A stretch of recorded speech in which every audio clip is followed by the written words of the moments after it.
Hi, this is Hannah Erica, and welcome to the Hannah E Gets Crafty channel. Yesterday, really late, I worked on these t-shirts for a customer of mine. I was just, sometimes the design is what takes a while because this was like a custom shirt, custom to things that were more about him. So I was like talking to him about it, sending him the ideas and stuff. Want to make sure that he liked it. This is someone I know, so normally you don't go through all that if you just want to do a t-shirt.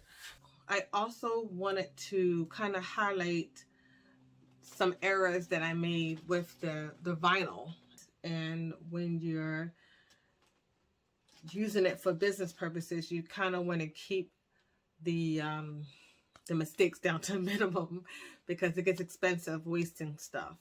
So I'm gonna just show what happened.